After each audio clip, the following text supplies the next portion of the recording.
welcome. Good afternoon to those of you on the West Coast. Welcome to everyone for this special new four-part series with our dear friend, Rabbi Marc D Angel.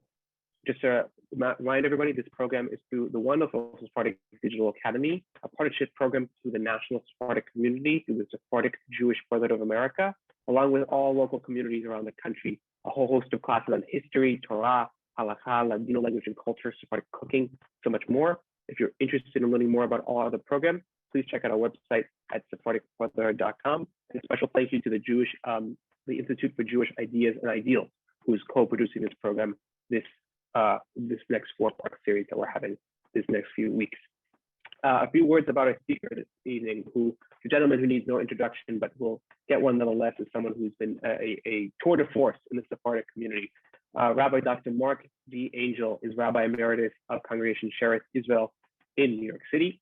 He currently directs the Institute for Jewish Ideas and Ideals, which fosters an intellectually vibrant, compassionate, and inclusive Orthodox Judaism.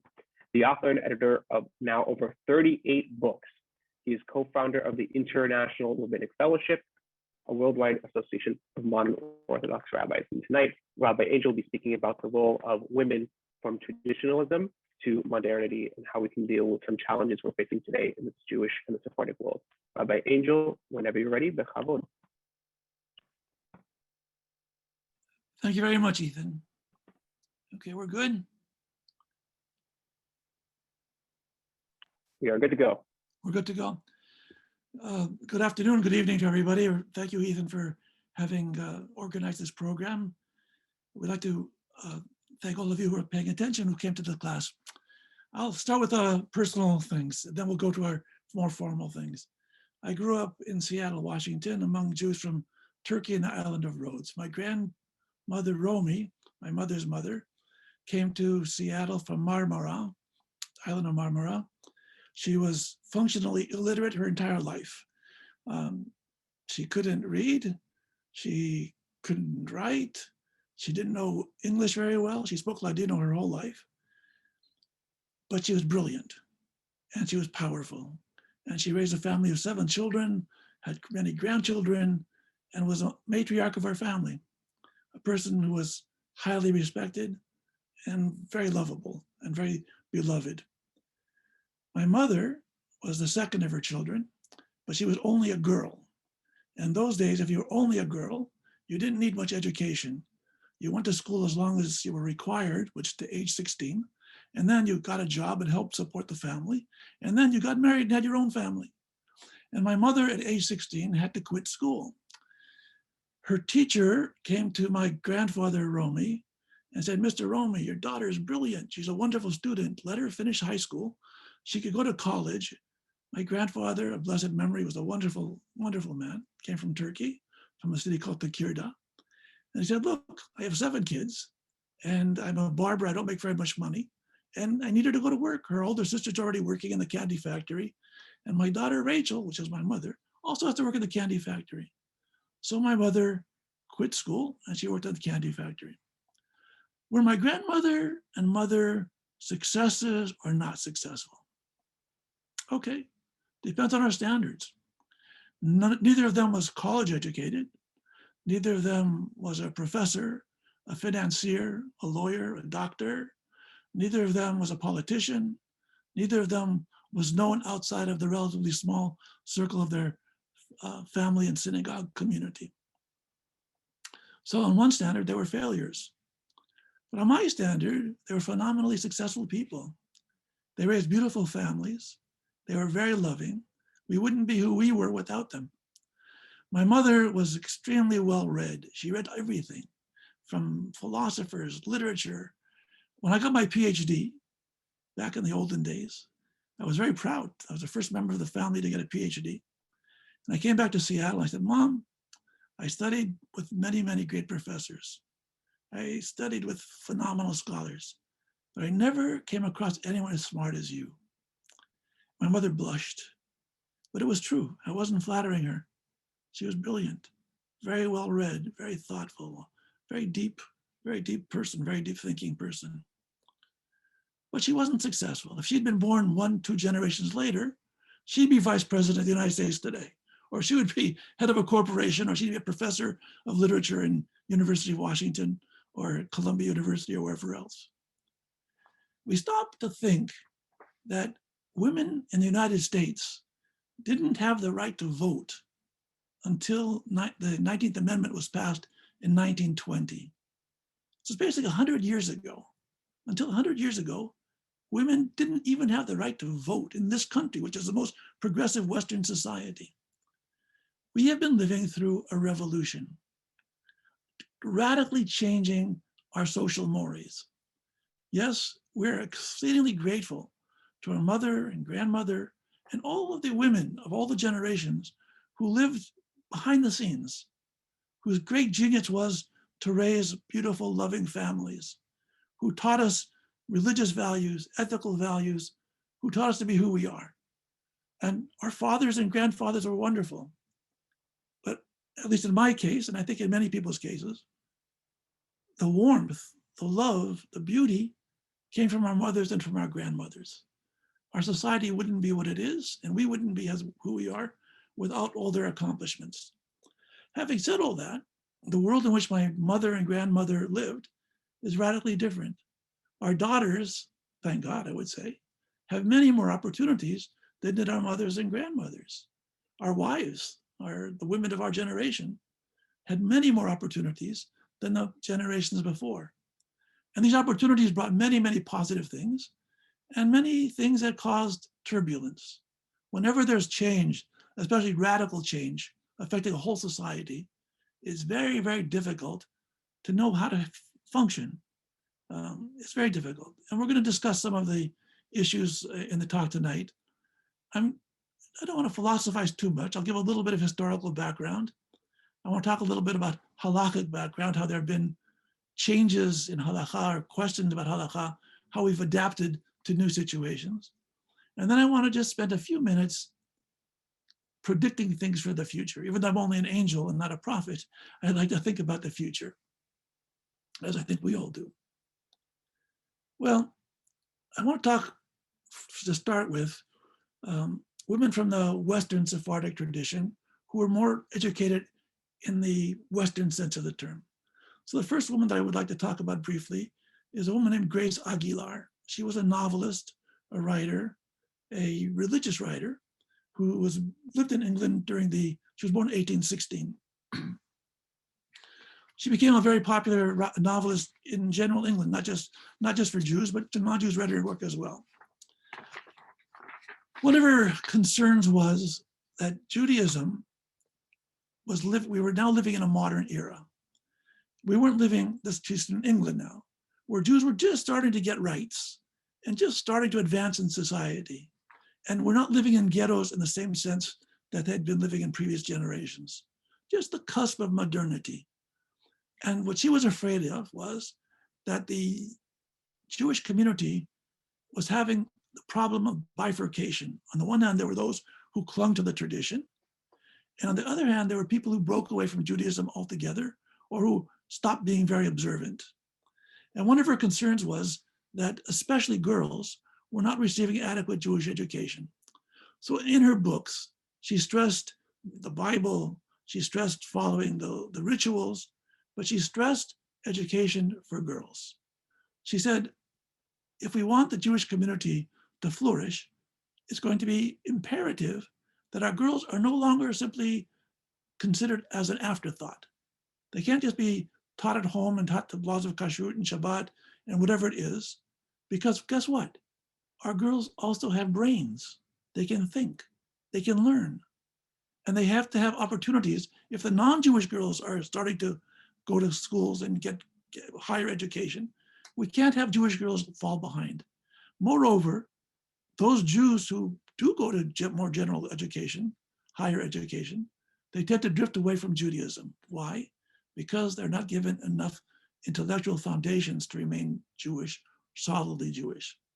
So this was her writing, and it had a very big impact. But of course, the forces against her were also very great. In the early 20th century in the United States, we had several other very impressive women of Sephardic background. who were members of Congregation Shereth Israel, a Spanish and Portuguese synagogue in New York, where I was rabbi. I started there in 1969 as student rabbi. I'm old and gray now. When I started, I was a 24-year-old rabbi or student rabbi. It's an amazing congregation. It was an amazing congregation. And I am grateful to God that I was able to spend so many years there. Anyway, during the early 20th century, my grandparents, many Sephardic grandparents, were coming to the United States from Turkey, from Syria, from Greece. Some spoke Ladino, some spoke Arabic, some spoke Greek. Mixture of people, mixture of languages. They came here, most of them, without much formal education, without much money, but with a dream. They came to America because they wanted to succeed, because they heard that America is a land of opportunity. So my grandparents' generation and that immigrant generation of the early 1900s, they came here with the old country with them. You don't just leave a culture behind, you bring much of it with you, and you have to adapt. So my grandparents, as I told you, my grandmother only spoke Ladino her whole life. She could never speak English properly. My grandfather, who could speak English and became an American citizen, spoke with a very thick accent and mostly Spanish. He didn't, my parents, both of them were born in Seattle, they didn't learn English until they went to public school. They grew up in a home that was Judeo-Spanish speaking. My parents, I say it as a joke, but it's not a joke. I grew up in Seattle. I knew it was a Jewish neighborhood because everyone in the neighborhood spoke Spanish. That was the way it was. All the old timers in that generation, if you walk down the street, the language they spoke was Ladino, Judeo-Spanish. They brought the old country with them. And the old country was women are still to stay home, to get married, to have kids, to be good cooks, to sing the old folk songs, and to be a wonderful source of warmth and beauty. They could be in sisterhoods. They were very good in sisterhoods. And what do they do in sisterhoods? They raise money to support the synagogue. How did they raise money? They cook borekas, they cook beautiful things. They had bazaars, and there's the one wonderful. I don't diminish the importance of any of those things. But there was a clear understanding that there was a role for men, i.e. the leadership. The men were supporting the families, and the women were behind the scenes active. So my family, my father would never let my mother work. In that generation, I had an auntie Florence who happened to be Ashkenazic, so she worked outside the home. But all my aunties, they didn't work out. They stayed home. The husband was supposed to be the breadwinner, and in all cases, that's how it worked. But then they had to raise children, and they wanted their children to be Americans. So I say this as a joke, but it's not a joke. My middle name is Dwight. Marc D Angel, D is Dwight. That tells you I was born in July 1945. Who was a great hero of America? None other than Dwight David Eisenhower. I was named after Eisenhower. My first name, Mark, is after my grandfather, Romy, Marco Romy, my mother's father. So I was second born son. So I'm named after my grandfather, my mother's father. But my mother was an American. She wanted us to be American. And so at home, we only spoke English. To the old timers, we listened to them in Spanish, but we only answered back in English. And our kids, they only know English. Ladino is just a distant memory for them. We sing the Birkat Hamazon in Ladino. We sing some parts of the Haggadah in Ladino. Okay, but by and large, that's the thing in the past. My wife is Ashkenazic. She's a better Sephardic Jew than most Sephardic Jews. She wrote a Sephardic cookbook, but our traditions, we grew up in different religious traditions.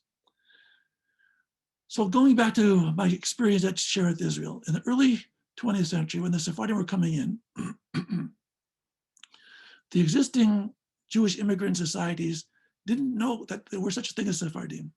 So they sent people to come to the piers to meet the immigrants coming off the boats, and they greeted them in Yiddish. And if they answered them in Yiddish, they said, oh, you're Jewish, you come to us. There's a place, we'll give you some food, we'll give you a place to stay, we'll help you get a job. There were societies, the Hebrew Immigrant Aid Society is the most famous, but there were other groups also that helped the immigrants. If they heard someone speak Spanish or Arabic or Greek, they didn't think they were Jewish. You know, if the name was Angel or Al-Hades or Ben Olil or whatever name, it's too exotic. Didn't work. So they didn't get identified as Jews. So Sherith Israel had a group of women, many of whom are at least of Sephardic ancestry, who decided to build or to buy a settlement house on the Lower East Side of Manhattan, where many of the immigrants were settling in. And they would go to the piers, and they would meet immigrants, and they would try to help them adapt to American life. So these settlement houses had little synagogues, they had schools for the children, Talmud Torah, they had English classes, they had job placement, et cetera, et cetera. One of the ladies who was very involved in that was a woman named Maud Nathan. Maud Nathan's ancestors were in the United States going back to colonial days. She was a daughter of the American Revolution. She was also a suffragette. She used to speak around the world, mainly in America, but around the world, for women's rights. At one of her speeches, she made an impassioned speech that women should be allowed to vote. So someone in the audience got up, a man, of course, and said, Mrs. Nathan, would you want your cook to vote? And she answered, he does. He does. And that shut him up. In other words, the thing should not be based on gender. It should be based, everyone has rights, whether they're female or male. Ultimately, she won the day. But she was very involved in that, and she wrote books about her work.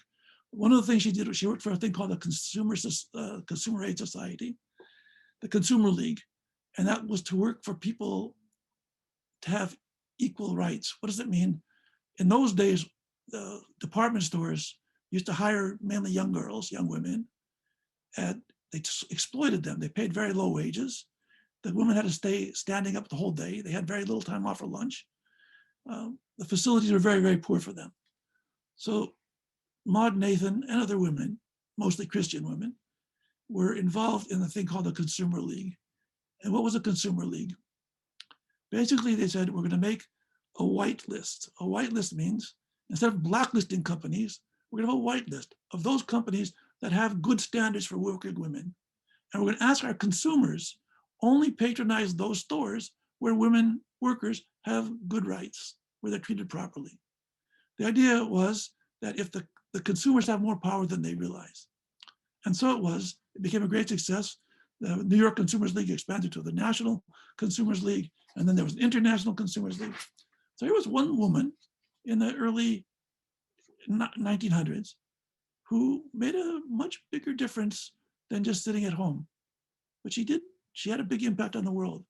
And one of her contemporaries was a woman named Alice Menken, also of old Sephardic family in New York. Alice Menken she was involved in prison reform. She used to have a group of women from the Sherith Israel Sisterhood that used to go down to night court in New York City. In those days, girls were very, very poor. And some of them fell into the wrong hands and became prostitutes. They had very unsavory lives. They didn't know how to make a living. Their parents didn't know how to take care of them, how to control them. So these women from the Sherith Israel were very fancy ladies, would go to night court. And every time there was a Jewish girl, Sephardic or Ashkenazi, it didn't matter, that was in trouble, they took responsibility. They said, we will bail her out and we will take care of her. And this Alice Menken actually took one woman to her house for 2 years and married her off, and she lived a nice, happy life. But these were people who were socially apt. They cared about the society around them, and they were able to do things about them. In many synagogues, in many communities, whether of the Western Sephardic tradition or in general, there were always women who cared beyond their family, who worked for the community at large, who worked for the schools, who worked for the federations, who worked for Zionism, who worked for the war efforts when the United States was at war. There was a group in Seattle, my mother was a member, many women of that generation were members. They used to knit for the soldiers, they used to knit things. And they were called the Sephardic Do Our Bit Club. And they even kept minutes, and they had uniforms. But there were women who realized that they had talents and they had skills and they had a desire to play a bigger role in life than just their family. Their family is wonderful. And I don't diminish that at all. But they had a sense that they were growing and the world was changing and they wanted to be part of a bigger world. Well, when you want to become part of a bigger world, and you live in a society that's not quite adapted, not quite changed yet, what do you do? So I always say my mother, who was, as I said, I keep telling you, she was brilliant and very well read. And among her peers, there were also Sephardic men and women who were very well autodidacts. They read a lot, they thought a lot. But many of the people were laborers. They owned stores. They were fine people, wonderful people. I wouldn't want to be born among any other people. I'm very proud and glad I grew up where I grew up. But I had my father was a grocer. One uncle was had a fish market. One uncle had a butcher shop. One uncle was a printer. They were laborers.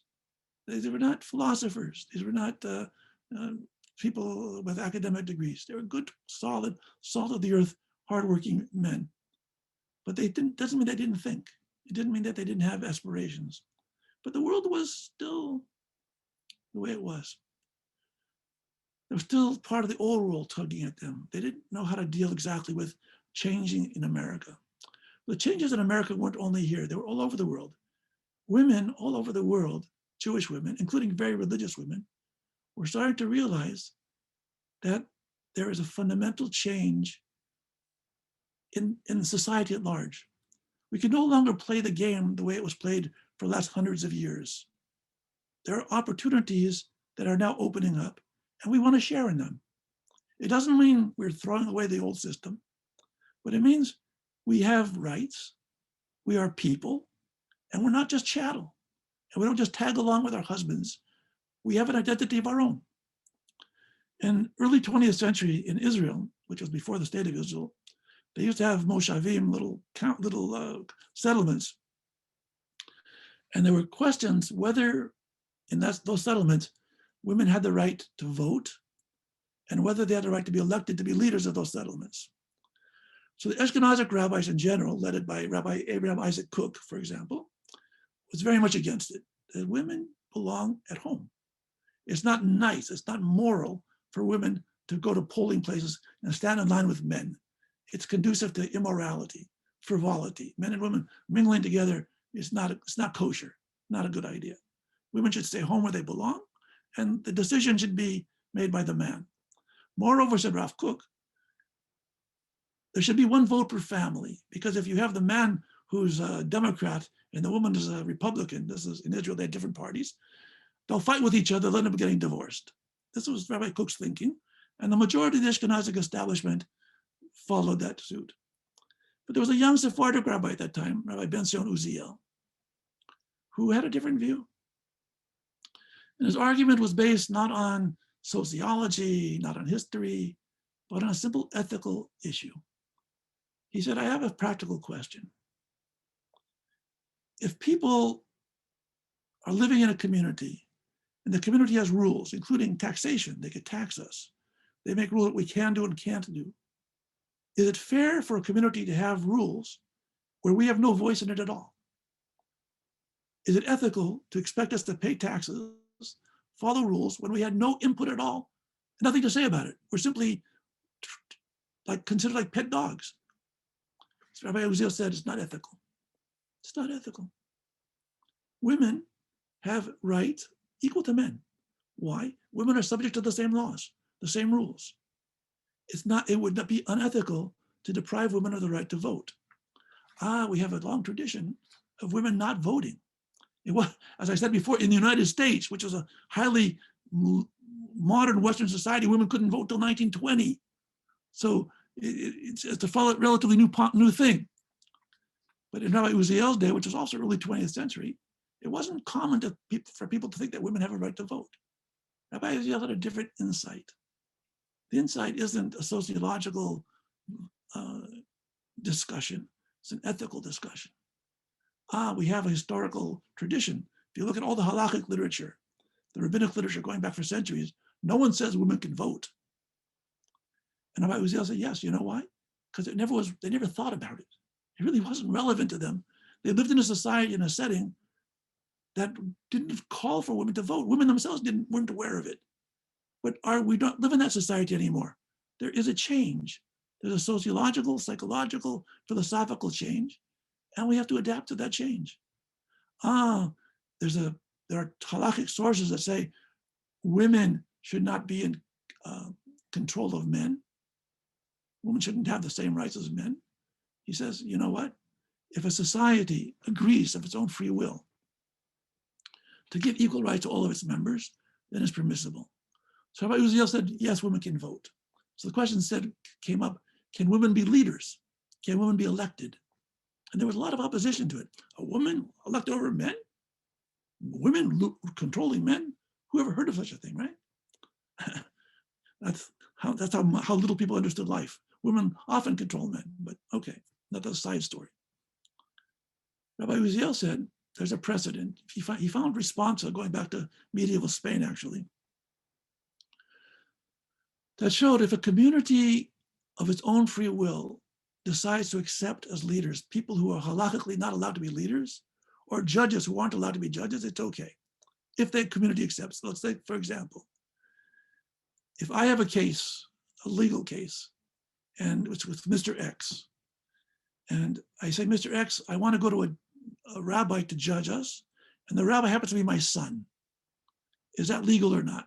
Of course, it's not legal. You can't have a relative be a judge.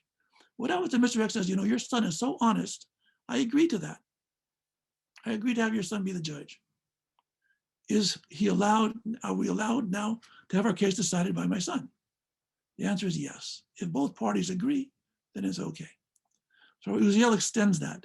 He said, if a community votes and they elect a woman as the chair of the community, or in whatever position they vote her in, that means the community as a community has a consensus that it's okay for this person to rule or to lead. And even though technically you could find halakhic sources that would be against it, you could also find halakhic sources that justify it on this basis. On the same basis, by the way, he also justified having non-Jewish witnesses in a civil court in Israel. He said, we're going to have a Jewish state and we're going to have non-Jewish citizens. Is it fair not to allow them to testify in court? It wouldn't be fair. And therefore, he said, if society itself has rules that permit people who ordinarily wouldn't halakhically be permitted, then it's okay. It wasn't just a matter of giving women right to vote. Sometimes people changed not because they thought about it and they needed to vote, but there were certain sociological changes. So this also showed itself up in the way people dressed. So we know that our mothers and grandmothers always dressed very modestly. It's correct, they should dress modestly, beautiful, wonderful. But we also know that historically, one of the traits of Jewish modesty was for married women to have their head covered. They wore hats, or bonnets, or scarves. In the Ashkenazic world, they wore wigs, which is another question. But it was common, and still is common in much of the Orthodox world, for women to cover their hair. A question came to Rabbi Yosef Messas, who was born in Morocco, became the chief rabbi in Haifa, a very progressive rabbi. He was an old rabbi with a big, long white beard, very learned, but he had a strong progressive streak. And the question came to him as follows: "Is Rabbi Messas, we don't understand it. How come the wives of the religious functionaries in Morocco don't cover their hair?" The question itself presupposes that the women already weren't covering their hair. And this was in Muslim societies. They were already getting modernized. They were already getting Frenchified by the influence of France. People with Alliance schools, they became they liked Western fashions. Women started wearing lower cut dresses, which is nice. But the question of the hair covering, Rabbi Messas said, yes, traditionally, women were supposed to cover their hair. And why? Because in those days, in those societies, that was a sign of a modest woman. And if a woman walked in the public, a married woman walked in public with her hair uncovered, that was very immodest, and people would think very bad thoughts about her. And it was a sign that she discarded laws of morality. But we don't live at that time anymore. Fashions have changed. Most women, he's talking about in his society, and certainly even more so in Western society, most women don't cover their hair. Non-Jewish women don't cover their hair. So we're telling married Jewish women have to walk with scarves on their hair. But the men are walking the street, they see all kinds of beautiful non-Jewish women walking with their hair uncovered. So he says, how is that virtuous? Or why should Jewish women be penalized because they're Jewish? They should also be allowed to keep their hair uncovered. It's a custom, sociological custom rather than a halakha. Many rabbis disagreed with him. Many rabbis today disagree with him. Rabbi Uziel disagreed with him. But I don't disagree with him. I think it makes a lot of sense. In other words, the goal of Jewish modesty is to be modest, to be polite, to be proper, not to be sexually promiscuous. In our society, walking with your hair uncovered is not promiscuous at all. All the women do that, walk that way. And to have to cover your hair, if you want to, no one says you shouldn't. You're welcome to. But if you don't want to, if you want to follow the current style, you can follow the current style, according to Rabbi Messas, and I happen to agree with him. I'll quote Rabbi Messas, I'm quoting English translation. Since in our time, all the women of the world have voided the previous practice and have returned to the simple practice of uncovering their hair, there is nothing in this that constitutes brazenness or lack of modesty. Therefore, the prohibition of covering one's hair has been lifted. Well, there are other laws that are, if you look at the Shulchan Aruch, at the Rambam, there are other laws that were made in order to guard modesty.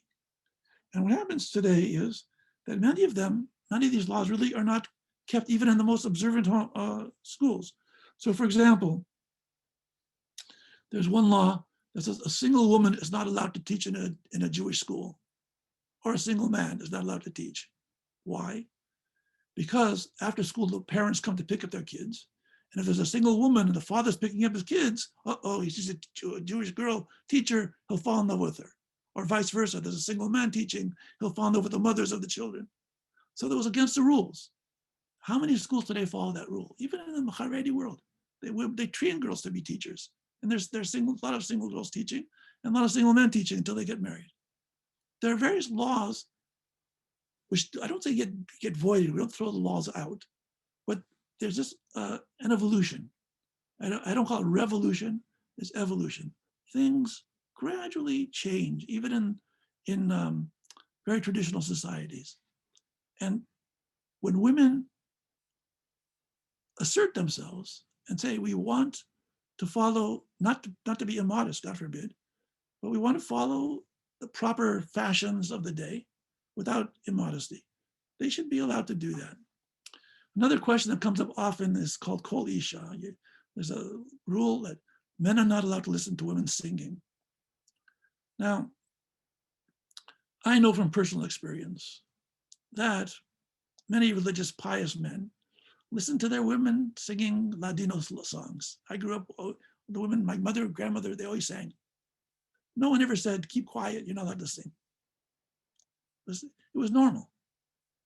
I remember going to a conference with Chacham Gaon, may rest in peace, Chacham Solomon Gaon. And at that conference, there was a woman singing Ladino songs. She sang beautifully. And the Chacham got up and praised her to the sky. That was the most beautiful rendition. And what are these songs? They're love songs. They're beautiful love songs. And Chacham Gaon, who was a man of great piety, didn't have any problem at all. Why? It was natural. It was normal.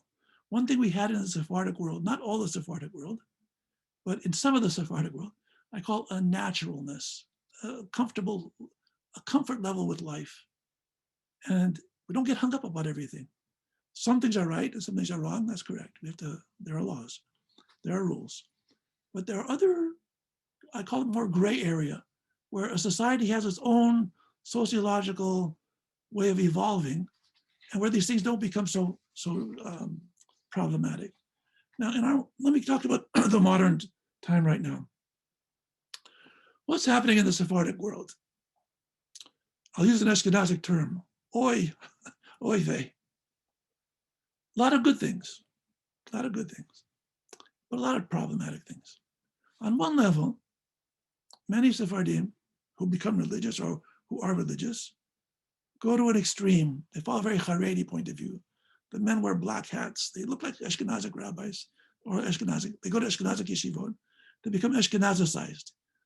They become more extreme. They adopt more extreme positions. And in those kind of synagogues that are run by those kind of rabbis and community members, women's rights almost aren't even a question. They don't have rights. In the old days, when they built synagogues, by and large, there wasn't even a women's section because they didn't expect women to come to synagogue. Or if they had a women's section, it was relegated to the back or upstairs and out of the way because they didn't expect women to come. What happens if women want to come to synagogue? What happens if women say, I have a spiritual aspiration. I want to be part of the community like the men. It doesn't mean that our mothers and grandmothers who didn't have that same drive to be part of the synagogue were less religious. They were very pious too. My mother, of blessed memory, she used to call herself a 3-day-a-year Jew. She used to come Rosh Hashanah and Kippur. She didn't come on Shabbat. She was too busy preparing lunch for everybody for Shabbat. She didn't come she very rarely came to synagogue. Spiritual, she was one of the most spiritual religious women in the history of the world. Magnificent. But to tell her you have to go to synagogue every Shabbat, or my grandmother, wasn't even part of their desire. Yes, but their grandchildren, their great-grandchildren are different. We live at a different time now.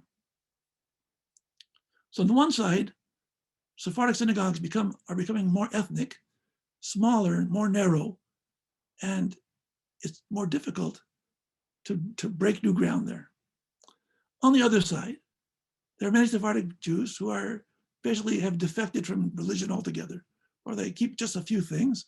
They have a Seder for Pesach, and they eat a buraka once in a while. If it's kosher or not kosher, not too fussy about it. And they have a desire for egalitarianism. I was speaking with some people from a Sephardic synagogue that's having women issues, where the women want more rights, they want to be called to the Torah, etc., etc. Okay, so I said, look, there are two movements existing in the United States now, the conservative and reform movement, that have total egalitarianism, where women can go to synagogue, they can go to temple, they can be called to the Torah, they can go rabbis, everything egalitarian. And if you look at the statistics, I think less than 6%, 7% of reform Jews claim to go to synagogue or temple once a week or more. They almost never come, men or women. So they're all demanding rights, but if you give them rights, they're not going to come to a synagogue more often anyway. So you're selling out your old traditions for a replacement that's not going to serve the purpose. Okay, so you have, on the one hand, a closing of opportunities, on the other hand, a desire to open opportunities outside of the halakhic framework. And where are the rest of us supposed to be? And we're good, I'm assuming, we're all good, nice Jews, observant Jews, or at least we live within that, or we want to live within some general traditional Sephardic framework. How do we balance these completing things? If we go to one extreme, we put women back 2 generations. If we go this way, we sell out our future generations. There have been all kinds of studies that you can check on the Google. There's a website, I think, will your children be Jewish in 100 years from now? And if you identify now as Reform, in 100 years there'll be four people left that'll be Jews. If you identify as Haredi or ultra-Orthodox, 100 years from now there'll be 3,500 Jews. These are all extrapolated from the statistics. In other words, if you give away so much of the tradition, eventually it just fizzles away and people stop being religious at all. They stop being Jewish at all. If you keep too much of it, you might be multiplying, but many Jews are not comfortable in that setting. So here's what I think. I'm not going to give a final answer. We could, if you have questions, we might be able to discuss it. There have to be ways within a traditional framework where men and women can sit in the same room and say, what is the future of our synagogue? What do we want our granddaughters, our daughters and granddaughters, to feel like when they come to synagogue? How can we make our synagogues, without compromising halakha, how can we make them more meaningful, spiritually attractive to our young men and our young girls, our young men and young women? I don't think we talk enough, seriously enough, about our communities. We let it, the rabbi decides, the president of the shul decides, president of the synagogue decides, a few of the big shots decide, it's not going to be decided that way. It has to be decided by the grassroots in serious, non-confrontational, no calling names, no yelling, where there's ground rules, where our concern is how can we make our synagogues, our community organizations more, I don't like to use the word egalitarian, but more respectful to men and women, so that men and women can feel a stake in it and can contribute to it. I want to just make one more point before closing and opening to questions. It's so silly for the Jewish people to forfeit 1/2 of our talent. If women represent 50% of our talent, I think they're actually 52% are women, but let's say 50%. Why in the world would we not want to draw on that 50% of talent? What sense does it make from a pragmatic point of view? The answer is it doesn't make sense at all. It hurts us. It hurts us as a community. It hurts us as a people. That doesn't mean we should throw away our tradition. I'm an Orthodox rabbi committed to halakha. I don't compromise on halakha. But halakha is much more generous and much more open than we're often willing to entertain. The voices of religious leaders tend to be strident, and they restrict, they don't want change. And the other side, people who are not so religious want all kinds of change, but they don't think about what's going to be 1, 2, 3 generations down. But there have to be enough of us who care not only about ourselves, but care about 2, 3 generations down the line. How are we going to keep our children, our grandchildren, our great-grandchildren Jewishly happy, Jewishly meaningful, Jewishly committed? And that's going to require the best brains and the best energy of all of our men and all of our women. We can't afford to leave anybody out. That's my message for tonight. We'll have questions or comments. I'll be happy to respond. Okay, Ethan, I'm stopping here. Perfect. Thank you so much, Rabbi. If anybody has any questions or comments, please enter them to the chat. I'm going to read them out and get to as many as we can in the time that we have for this evening. One question I personally had, I was curious of your insights. You mentioned the challenges that the conservative reform movement faced with multi-generational sustainability when it comes to changing certain rules, and certainly the Orthodox community conversely had that challenge. How does the Sephardic world avoid kind of falling into these buckets and these sectarianisms that have occurred in the Ashkenazic world? Because it's a very unnatural thing for the Sephardic world to have sects, right? In that sense, because it just didn't exist. How does the Sephardic world going forward now avoid that for the sake of unity and for growth? A very good question, but I'm going to have to question the question. There's no such thing as the Sephardic world. Every community is different. The Syrian community in Brooklyn is very different from the Ladino community in Sephardic Bikur Cholim in Seattle, which is different from the Ezra B'Sarath in Seattle, which is different from Atlanta, which is different from Indianapolis, which is different from Chicago. We're all different people. And a Moroccan synagogue or an Iranian synagogue or a Turkish synagogue or a Greek synagogue, each one has its own personality and its own needs. I often think the problem is that we don't think seriously enough about our future. Some people think we're in danger, and the only way we could save ourselves is by building higher walls. The stricter we are, the bigger our walls are, the more traditional we are, the more demands we make on our people, the more we're going to survive as a Sephardic or Jewish community. And there's logic in it. I don't say no. It's not for me. It's not for most Sephardim, by the way. I don't believe. But each community just needs to sit down and figure out its own constituency. I always think, wouldn't it be nice if even the old timers, I call myself an old timer now, the grandparents' generation and the great-grandparents' generation just sat in the room and said, where are our grandchildren right now? Often in the United States, they don't even live in the same town. It's a very mobile society. They live all over the country. Or in Israel, they live all over. Where are those who are in our vicinity? Are they part of our community? Are they active in our community? What turns them on? What turns them off? Why aren't they with us? In other words, it requires soul searching. And we should stop and think of another thing. It's not a Sephardic issue per se. The Pew PEW study has just shown for the first time in American history since they started, or the Gallup poll, the first time in American history since they started taking polls, that less than 50% of Americans belong to churches or synagogues or mosques. It's the first time. The whole American society is radically changing in a way that's moving away from traditional religious forms. That's a fact. That's much bigger than just the Jewish community. It's a fact. Now, we could deny the fact, but it doesn't help us to deny it. Our kids and grandkids, if they go to universities, they're going to be, and graduate schools and wherever they're going to be impacted by the general phenomena that are affecting our whole society. There's a movement against the establishment. And that's a challenge. I don't have all the answers. I wish I did. As I say, I'm only an angel, I'm not God. But I know that one thing I feel, we're not thinking seriously enough about it. We're not having grassroots, serious discussions in our communities, what we're doing right, what we're doing wrong, what we could do better. And not only just to talk to ourselves, but to find those who have moved away from us and listen to them. What is it that's turned you off? What is it that can turn you back on, if anything?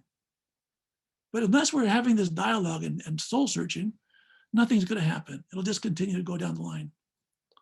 And I think that's what's scary to me. I think to assume that we're on a train that'll just go by itself without having to think about it, that's our biggest mistake. Because the train's going to go off track, folks. I hate to tell you that. We have to think and be in the steering wheel. Another question that came up in the chat. Thank you so much, Rabbi, for those insightful thoughts. Another question from the chat. In terms of the halakha, where do you draw the line in terms of modernity? Isn't it a slippery slope? The more you open up, in a sense, the more you can't stop the progress. I'm asked that question very often. Aren't you worried about the slippery slope? Once you permit something, aren't you afraid something else is going to happen, something else is going to happen, and then it will just slide down? And you know what? I answer yes. I am afraid of the slippery slope. But I'm also afraid of freezing ourselves into relics. They're both fears. I am afraid of opening up too much because, yes, you open up too much and you never know where things are going to end. But if you don't open up at all, you're simply a fossil. I don't want to be a fossil. I want my grandchildren and great-grandchildren to live Judaism happily, richly, beautifully. I don't want them to live just in a hole, in a trap. I don't want them to think that Judaism only is one little sect. It's not a sect. It's a world religion. And we have to convey that. So I'm afraid of a slippery slope, and that's why everything has to be done cautiously and thoughtfully. Nothing radical. I'm not a radical. But I'm also not frozen in stone.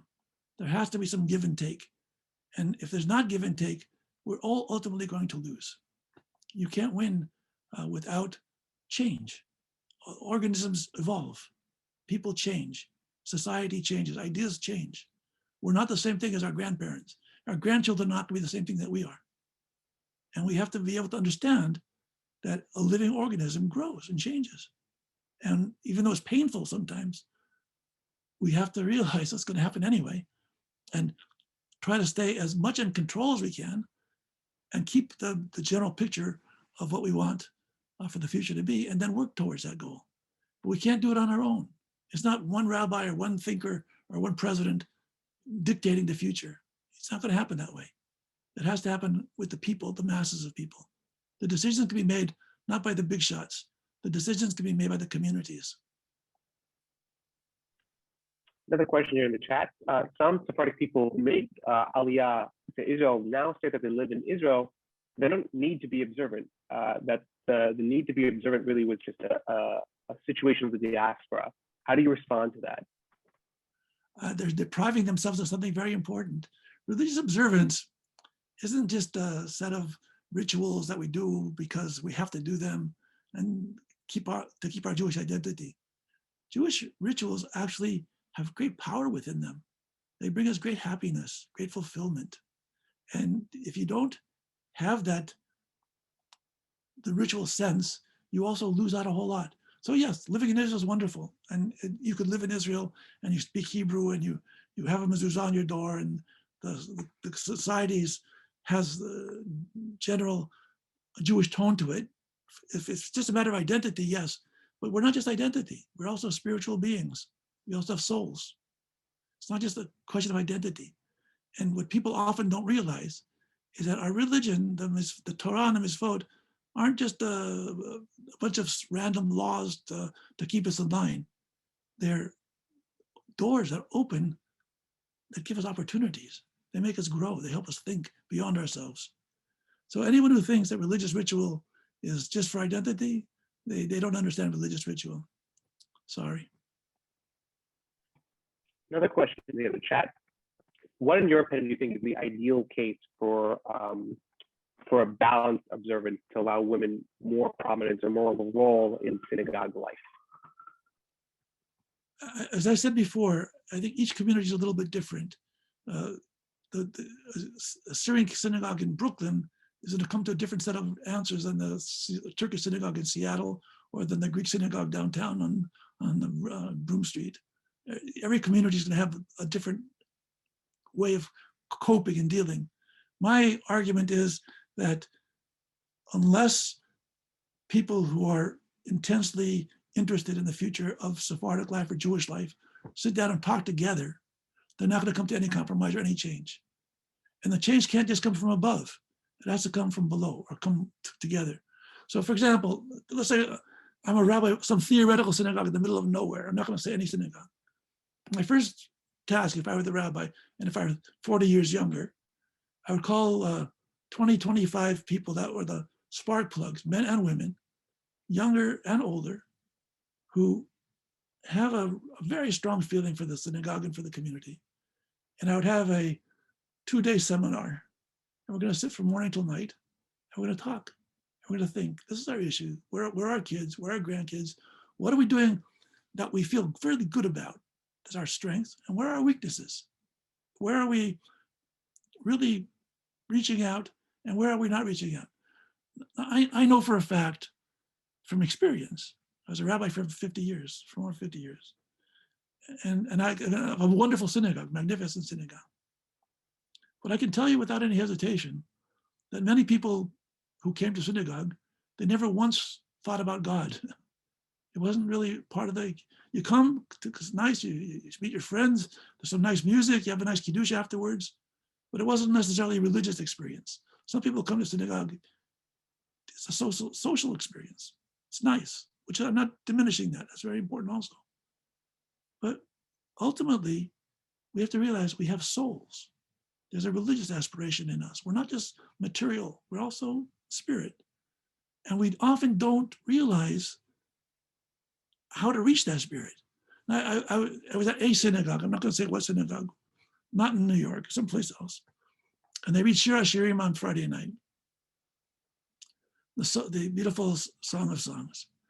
And after they read it, or before, I don't recall, they read a certain thing from the Kabbalah about the transmigration of our souls.